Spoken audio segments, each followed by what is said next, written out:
Selamat malam Bapak Ibu, saudara sekalian yang dikasihi Tuhan. Kita bersyukur pada Tuhan jika malam hari ini kita masih dikasih kesempatan, ya. Beberapa kita masih menerima kesempatan yang luar biasa dari Tuhan untuk kita bisa belajar kembali, ya, bersekutu walaupun lewat media, tapi biarlah apa yang kita kerjakan hari ini, apa yang akan kami sampaikan hari ini terus membawa kemuliaan bagi Tuhan Yesus Kristus. Puji nama Tuhan. Bapak Ibu saudara sekalian yang dikasihi Tuhan, malam hari ini saya akan memberikan satu firman Tuhan, menyampaikan satu firman Tuhan dengan judul kasih, ya. Kasih yang menyatukan, kasih yang mempersatukan. Tetapi sebelum saya akan sampaikan hal ini, kita akan mendengar terlebih dahulu pandangan dari beberapa jemaat GBIS Mojo Agung tentang kasih. Pengertian kasih menurut saya pribadi, secara umum kasih itu merupakan perasaan seseorang yang memiliki rasa kasih kepada sesuatu ataupun sesama. Nah, kalau dikaitkan dengan kasih yang menyatukan, menurut saya pribadi, di mana kasih itu memiliki sebagai pengikat di dalam satu hubungan, dalam satu keluarga, ataupun kepada kerabat yang lain dan rekan-rekan yang lain.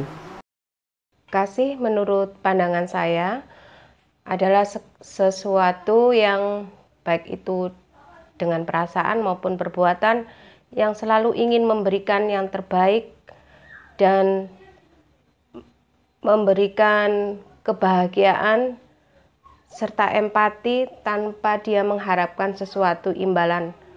Contohnya kasih seorang ibu kepada anaknya. Dia rela melakukan apa saja asal anaknya merasa bahagia tanpa dia memikir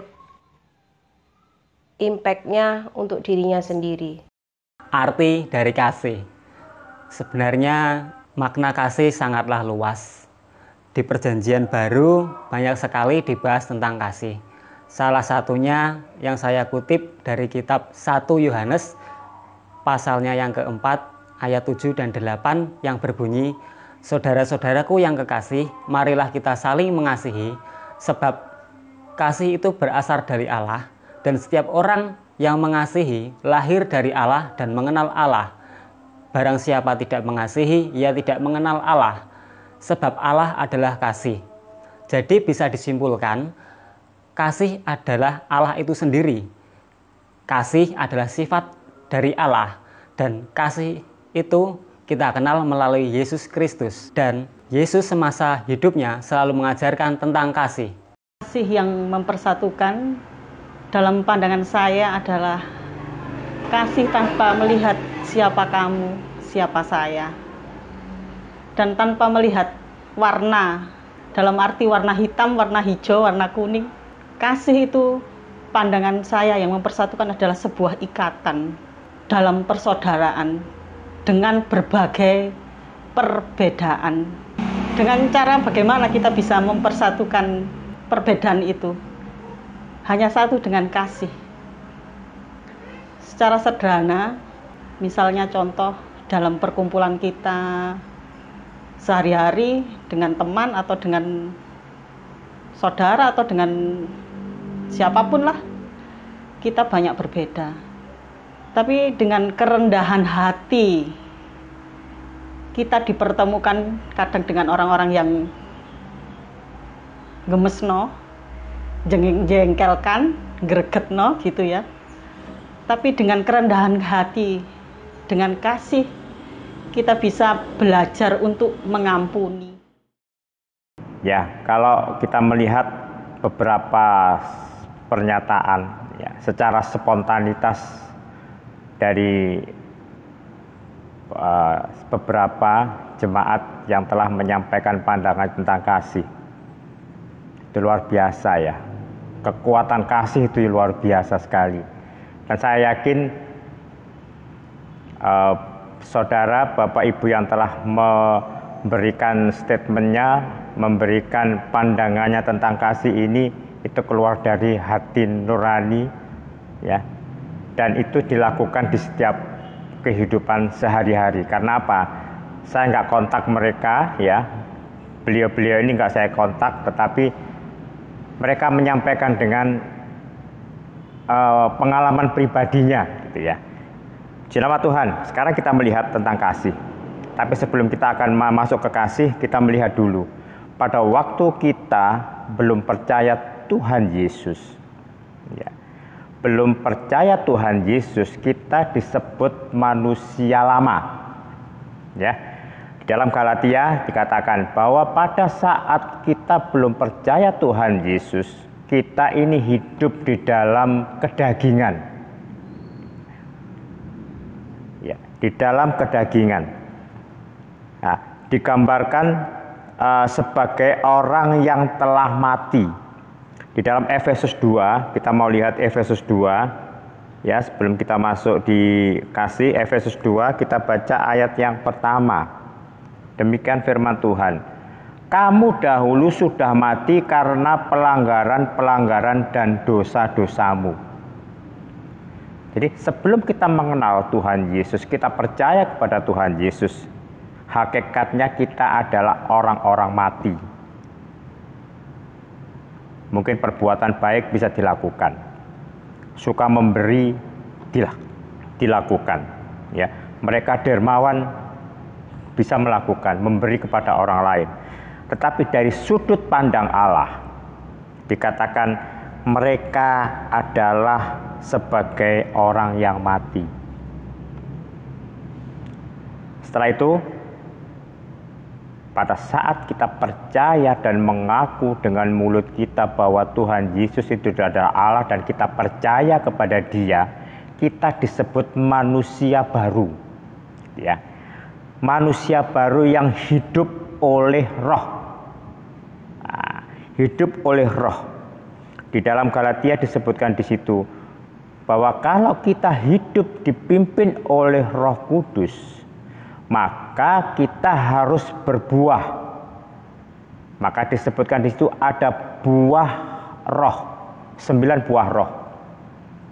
Salah satunya yang malam hari ini kita akan belajar adalah pertama, kasih. Ya, kasih. Ya. Kasih. Kita akan belajar di dalam 1 Korintus ya, 1 Korintus 13. 1 Korintus 13 ya. Di situ ayat yang pertama dan ayat yang ke-13 itu perikopnya adalah kasih. Dikatakan sekalipun aku dapat berkata-kata dengan semua bahasa manusia dan bahasa malaikat, tetapi jika aku tidak mempunyai kasih, aku sama dengan gong yang berkumandang dan canang yang gemerincing.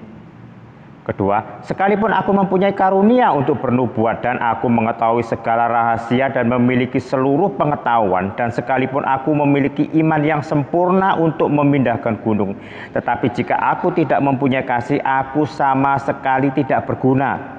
Dan yang ketiga, dan sekalipun aku membagi-bagikan segala sesuatu yang ada padaku, bahkan menyerahkan tubuhku untuk dibakar, tetapi jika aku tidak mempunyai kasih, sedikit pun tidak ada faedahnya bagiku.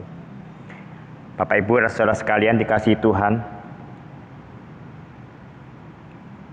begitu besar kasih yang harus diajarkan kepada kita. Seperti tadi pernyataan dari beberapa rekan-rekan kita ya, bahwa segala sesuatu itu harus didasarkan dengan kasih ya, dengan kasih.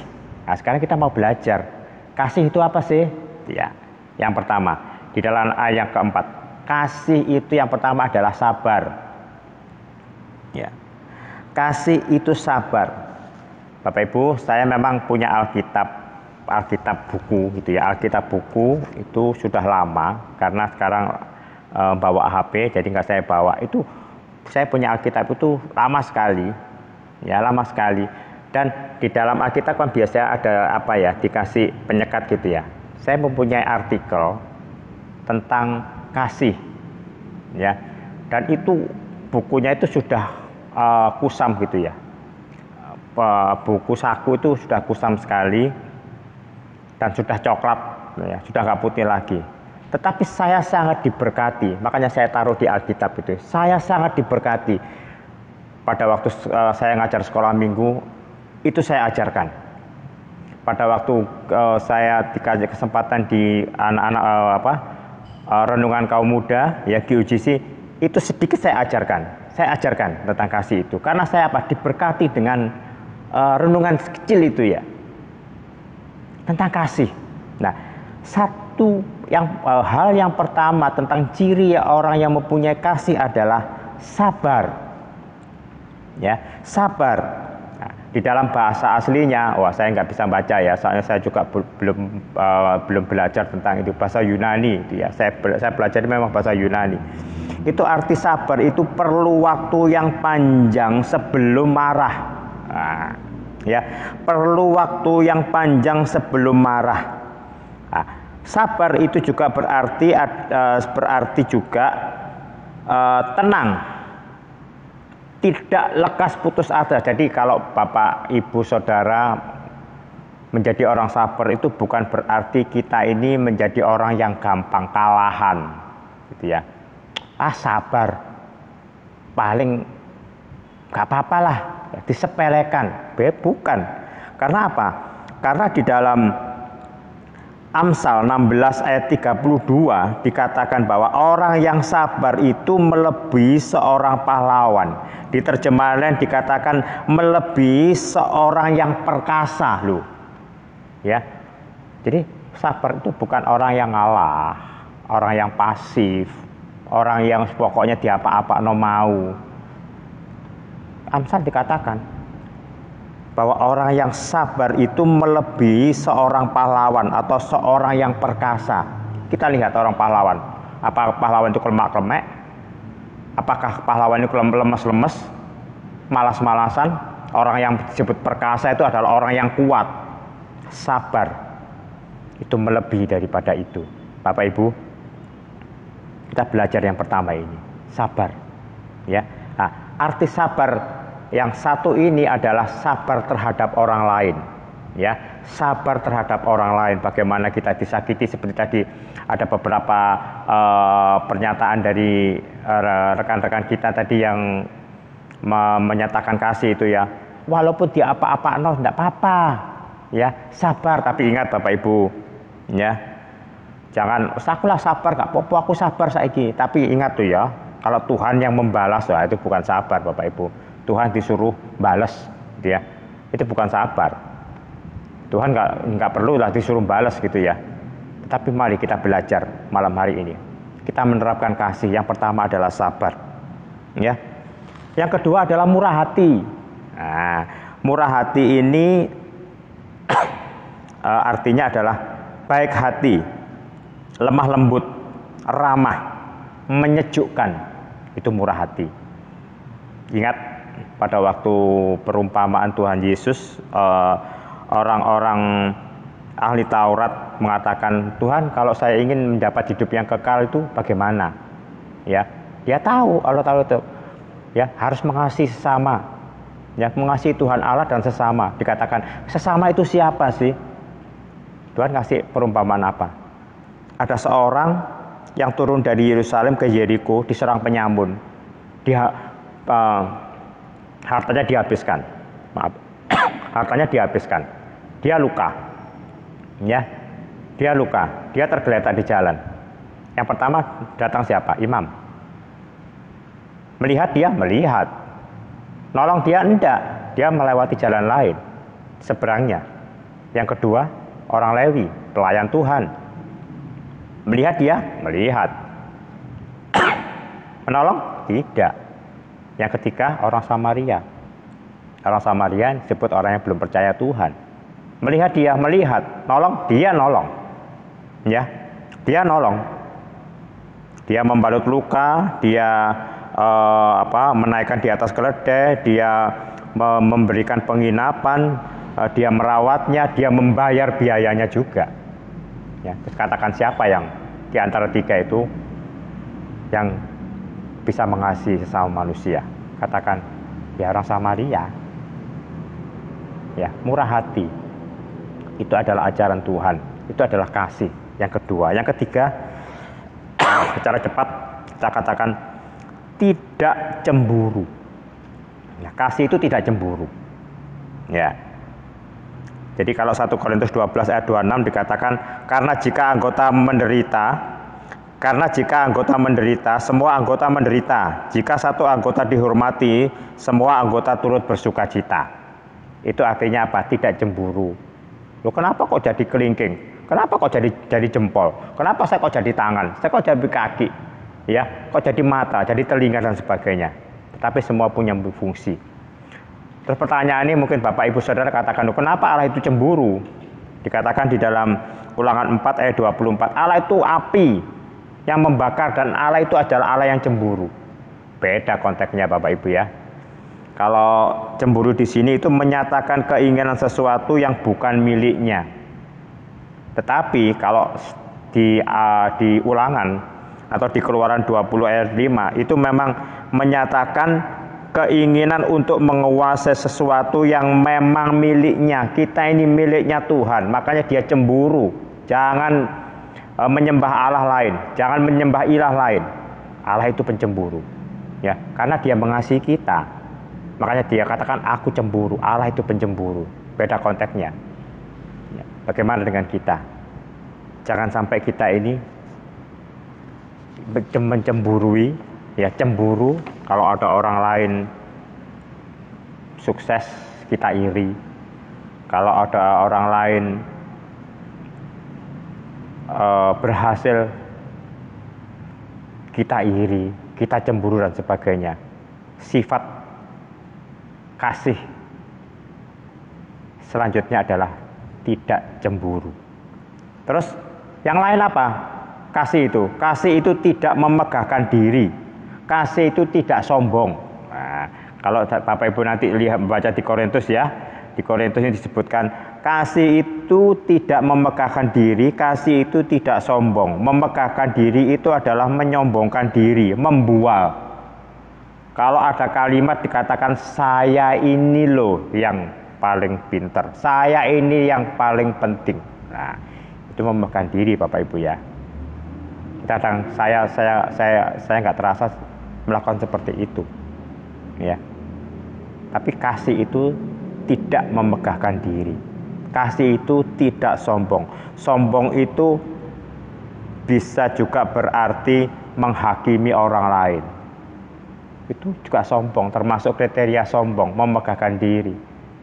Mencela orang lain, itu ternyata saya pelajari itu adalah salah satu daripada sifat menyombongkan diri atau sombong, ya, memegahkan diri atau sombong. Padahal itu di dalam Amsal berapa? 6 ayat 16 17 kalau nggak salah dikatakan 6 yang dibenci Allah, bahkan 7.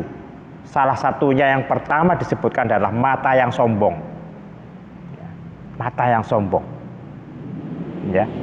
Jadi kasih itu tidak memegahkan diri dan kasih itu tidak sombong. Terus kasih itu apa lagi?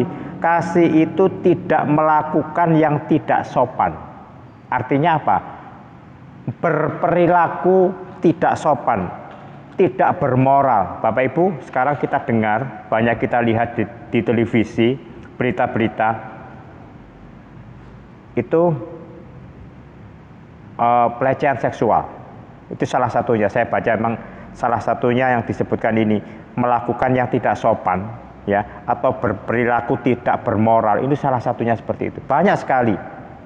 Itu bukan dilakukan hanya orang-orang awam, bukan dilakukan orang-orang yang biasa-biasa. Tetapi orang-orang yang mempunyai kedudukan pun, orang-orang yang dikatakan pinter, orang yang berpendidikan pun bisa terjebak di dalam hal ini.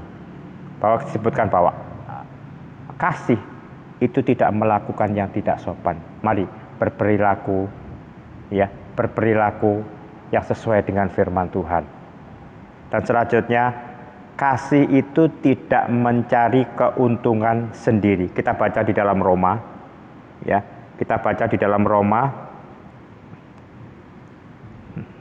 pasal 15 ayat yang ke 1 dan yang kedua. Ya. Roma 15 ayat 1 dan yang kedua. Kita yang kuat wajib menanggung kelemahan orang yang tidak kuat, dan jangan kita mencari kesenangan kita sendiri. Setiap orang di antara kita harus mencari kesenangan sesama kita demi kebaikannya untuk membangunnya. Jadi Bapak Ibu, kalau mempunyai kepinteran, ya, kalau mempunyai keahlian, kalau mempunyai kepandaian, anak-anak yang sekolah, ya, mari kita bisa membantu orang lain. Jangan kita mencari kesempatan dalam kesempitan. Ya. Kalau kita mempunyai cara untuk bisa membuat orang berhasil, mari kita salurkan. Untuk apa? Dikatakan firman Tuhan ini. Demi kebaikannya untuk membangunnya, kita ini bisa bersama-sama tumbuh. Kita bisa bersama-sama ini bisa menikmati berkat Tuhan. Ya. Mungkin Bapak Ibu, saudara sekalian pernah dulu mempunyai teman di satu sekolah, pinter sekali. Tetapi kadang-kadang pelitnya amat, sangat. Dimintai dimintai rumus, katakanlah matematika aja susah sekali. Ya. Tapi kita menjadi anak-anak Tuhan kalau kita mempunyai kasih. Ya. Kalau kita mempunyai kepandaian. Kalau kita mempunyai jalan untuk keberhasilan. Apa salahnya kita menyalurkan kepada orang lain? Ya, kita membuat cara orang lain juga berhasil bersama-sama dengan kita. Itu adalah wujud dengan kasih. Tidak mencari keuntungan sendiri, tidak egois. Paham urusannya, ya, yang sana ya sudah. Pokoknya saya bisa makan, saya bisa berhasil, saya bisa naik ke atas tanpa membutuhkan orang lain. Ya, tapi kasih tidak mencari keuntungan diri sendiri. Selanjutnya, kasih itu tidak pemarah. Nah, kasih itu tidak pemarah. Arti pemarah di sini adalah kasih itu tidak menghasut, gitu ya. Kasih itu tidak suka menggusarkan orang lain. Terus terang Bapak Ibu, saya juga saya sering membaca di media sosial, ya. Kadang-kadang ada netizen yang itu kadang-kadang saya baca juga, kadang-kadang jengkel ya Bapak Ibu ya. Ada statement dari seseorang gitu, akhirnya dipleset-plesetnya, kadang-kadang dipleset-plesetnya gitu ya, membuat kita juga jengkel gitu ya. Padahal itu belum tentu benar, ya. Itu menghasut namanya Bapak Ibu ya, berita hoax. Ya. Itu bukan kasih, ya. Membuat orang gusar, ya. Jadi kasih itu tidak pemarah. Kasih itu tidak menghasut, kasih itu tidak menggusarkan orang lain. Tetapi seperti tadi, kasih itu menyejukkan, gitu ya, menyejukkan, ya, membuat kita ini sejuk, membuat suasana itu sejuk, kondusif dan sebagainya. Itu adalah kasih. Ya. Terus yang selanjutnya, kasih itu tidak menyimpan kesalahan orang lain. Kalau Mazmur katakan sejauh timur dari barat, ya, Engkau membuang dosaku. Di dalam Mika dikatakan sampai tubir laut Engkau melemparkan dosaku. Tuhan tidak pernah mengingat dosa kita. Tuhan tidak memperhitungkan kesalahan kita. Ya, bagaimana dengan kita? Jadi kasih ini tidak menyimpan kesalahan. Belum tentu ya, kadang-kadang antara lupa dan mengampuni itu tipis bedanya ya. Kalau kita mengampuni ya sudah plong, kita mengampuni. Tetapi kalau lupa, suatu saat ingat, katakanlah saya dengan si A, saya sudah mengasihi, saya sudah mengampuni. Ya saya lupa apa yang dilakukan si A kepada saya, sudah, saya nggak akan menyimpan.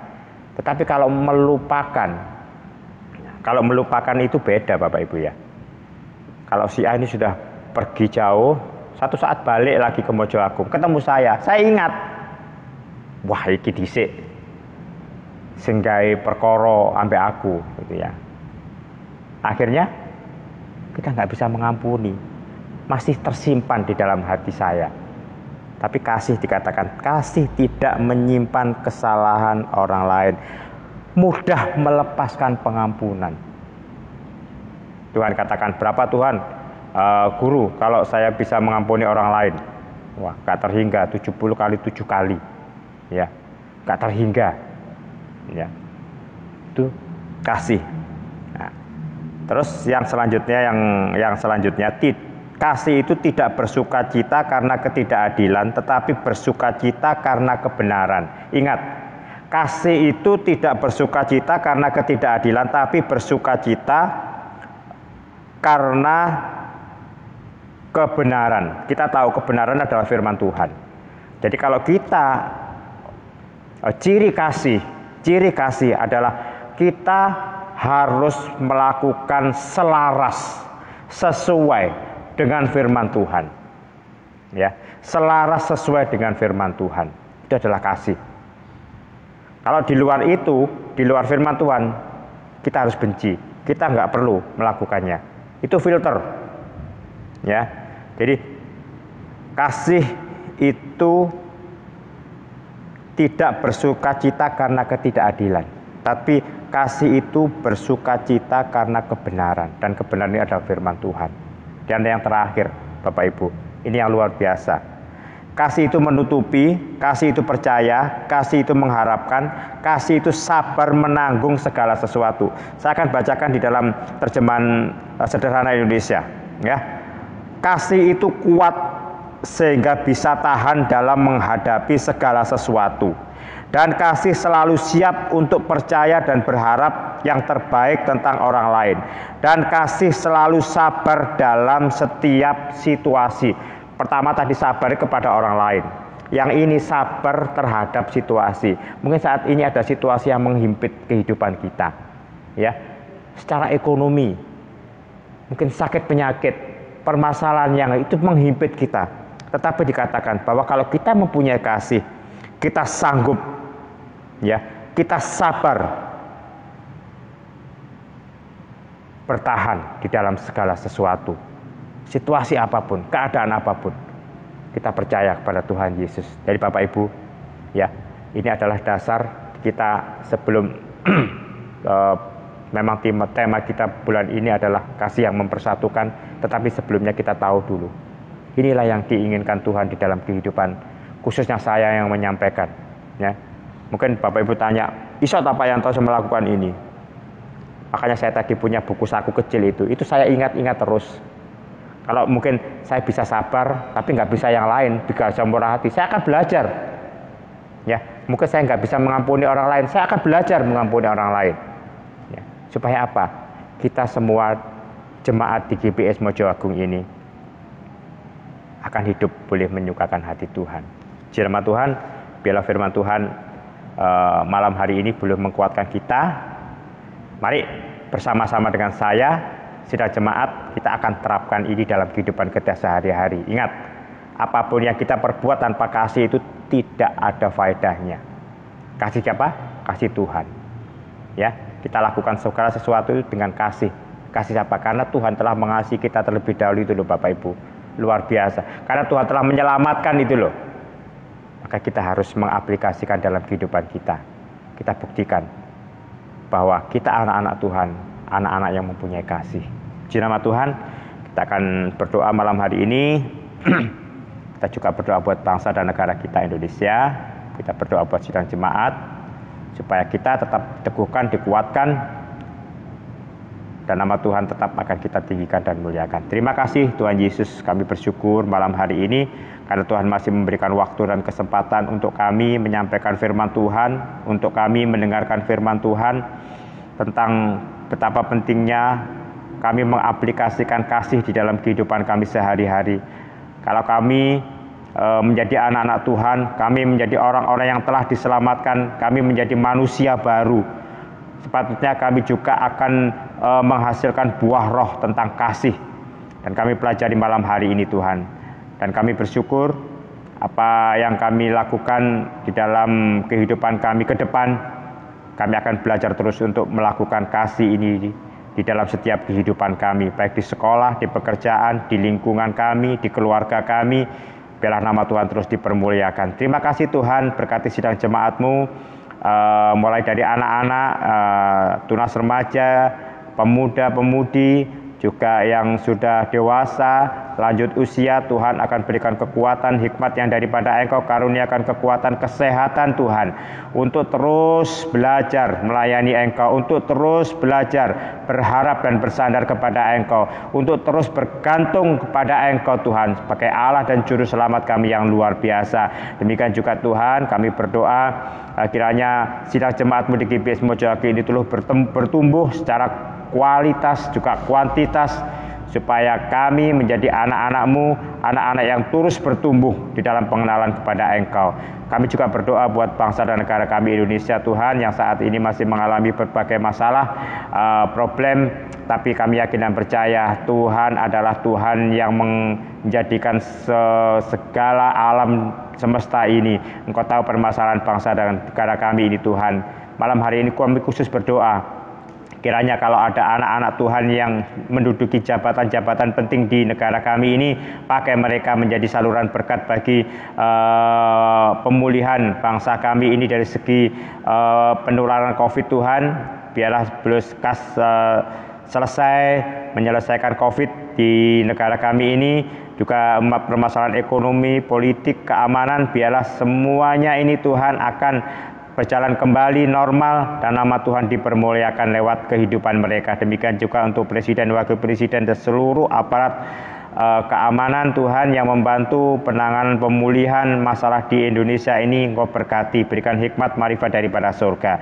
Terima kasih Tuhan, terima kasih. Kami serahkan semuanya ini hanya di dalam nama Tuhan kami Yesus Kristus. Haleluya. Amin.